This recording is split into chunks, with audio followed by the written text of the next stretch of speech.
నెల 1వ తేదీన ఉదయం 6 గంటల సమయంలో 18వ డివిజన్ నందు వృద్ధులకు అవ్వాతాతలకు పెన్షన్ అందించిన రూరల్ ఎమ్మెల్యే కోటంరెడ్డి శ్రీధర్ రెడ్డి ఇళ్ల వద్దకే వెళ్లి అవ్వాతాతలకు వికలాంగులకు పెన్షన్ అందించి అవ్వాతాతల సమస్యలను అడిగి తెలుసుకున్న రూరల్ ఎమ్మెల్యే కోటంరెడ్డి శ్రీధర్ రెడ్డి అనంతరం మీడియాతో మాట్లాడుతూ టీడీపీ ప్రభుత్వం వచ్చి 2 నెలల్లోనే రెండవసారి ఉదయాన్నే వాళ్ళ ఇళ్ల వద్దకి వెళ్లి పెన్షన్ అందించిన రూరల్ ఎమ్మెల్యే కోటంరెడ్డి శ్రీధర్ రెడ్డి మరియు టీడీపీ కార్యకర్తలు అభిమానులు పెద్ద ఎత్తున పాల్గొని ఘనంగా వృద్ధులకు అందించడం జరిగింది. అనంతరం మీడియాతో మాట్లాడారు.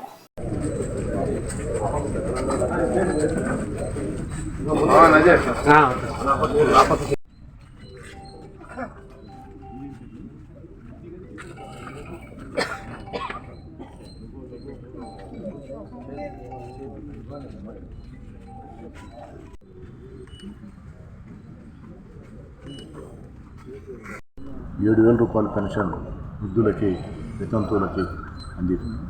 అదేవిధంగా ఈనాడు 2వ నెల ఈరోజు చెప్పిన మాట కట్టుబడి ఆనాడు ఉన్నటువంటి పెన్షన్ ₹3,000 మరో ₹1,000 పెంచి ₹4,000 ఇంటింటికి అందింది.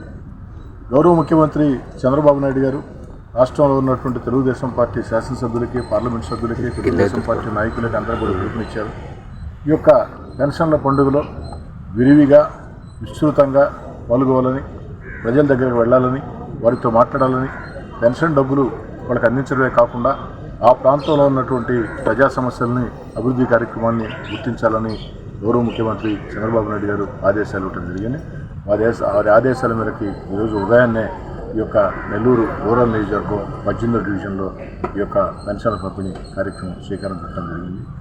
ఈ సందర్భంగా ఈరోజు రాష్ట్రం ఆర్థిక సంక్షోభంలో ఉన్న గత ముఖ్యమంత్రి జగన్మోహన్ రెడ్డి గారి విధానాలతో రాష్ట్రం ఆర్థికంగా దివాలా తీసినా ఎక్కడా కూడా సంక్షేమ పథకాలు ఆగకూడదు, అభివృద్ధి కార్యక్రమాలు ఆగకూడదు, మన బిడ్డలకు ఉద్యోగాలు రావాలని అనేక రకాల ప్రయత్నాల ద్వారా చంద్రబాబు నాయుడు గారు పనిచేస్తారు. వారిని మనస్ఫూర్తిగా అభినందిస్తున్నారు. అయితే ఇదే సందర్భంలో గౌరవ ముఖ్యమంత్రి చంద్రబాబు నాయుడు గారు ఏదైతే ఈ యొక్క పెన్షన్ల పంపిణీ విషయంలో ఇంత చెప్పిన మాట కట్టుబడి ఉదారంగా వ్యవహరిస్తున్నందుకు రాష్ట్ర ప్రజలందరూ కూడా వారికి ఆశీస్సులు అందిస్తున్నారు. అంతేకాకుండా ఈ సందర్భంగా వైఎస్ఆర్ కాంగ్రెస్ పార్టీ నాయకుల్ని అందరినీ నేను అడుగుతూ ఉన్నా, ఎన్నికల్లో చంద్రబాబు నాయుడు గారు పెన్షన్ 4,000 చేస్తామంటే మీరేం మాట్లాడారు? ఆ రోజు వైఎస్ఆర్ కాంగ్రెస్ పార్టీ నాయకులారా, చంద్రబాబు నాయుడు గారు అబద్ధాలు చెప్తున్నారు, పెన్షన్ 4,000 కాదు. అంతేకాదు, చంద్రబాబు గారు ముఖ్యమంత్రి అయితే ఏదైతే ఇంటింటికి పెన్షన్ రాదు, ఎర్ర టెండలో నిలుచుకోవాల్సిన పరిస్థితి వస్తుందని రకరకాల దుష్ప్రచారాలు వైఎస్ఆర్ కాంగ్రెస్ పార్టీ నాయకులు చేశారు. ఆనాడు వైఎస్ఆర్ కాంగ్రెస్ పార్టీ నాయకులు చేసిన దుష్ప్రచారానికి ఈరోజు మొత్తం కూడా చేతల్లోనే తెలుగుదేశం పార్టీ ప్రభుత్వం సమాధానం ఇస్తూ ఉంది. మీరు చేసిన దుష్ప్రచారం అని తెలియజేస్తూ ఉంది. ఆనాడు చంద్రబాబు నాయుడు గారి మీద, తెలుగుదేశం పార్టీ మీద దుష్ప్రచారం చేసినటువంటి వైఎస్ఆర్ కాంగ్రెస్ పార్టీ నాయకులారా, ఈరోజు ఎక్కడున్నారు? మీరు కూడా వచ్చి ఈ పెన్షన్ పండుగలో పాల్గొంటే బాగుంటుంది, మేము ఆహ్వానిస్తున్నాం. కానీ మీకు మొహం చెల్లటంలే. ఎందుకంటే 3,000 పెన్షన్ 4,000 చేస్తామంటే దానికి మీరు రకరకాల మాటలు చెప్పి సాధ్యమే కాదన్నారు, ఇంటింటికి పెన్షన్ రాదన్నారు. మీ మాటల్ని అబద్ధాలు చేస్తూ చంద్రబాబు నాయుడు గారు చెప్పిన మాట కట్టుబడి ఇంటింటికి పెన్షన్ ₹4,000 పెన్షన్ అందిస్తూ ఉంటే మీకు మొహం జిల్లక రావటంలా.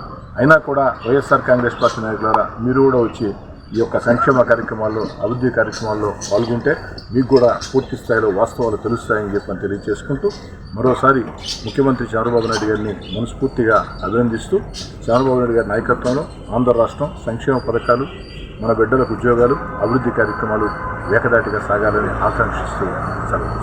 ఈ వీడియో కనుక మీకు నచ్చినట్లయితే లైక్ చేసి షేర్ చేయండి. మరిన్ని లేటెస్ట్ అప్డేట్స్ కోసం మా ఛానల్ ని సబ్స్క్రైబ్ చేయండి.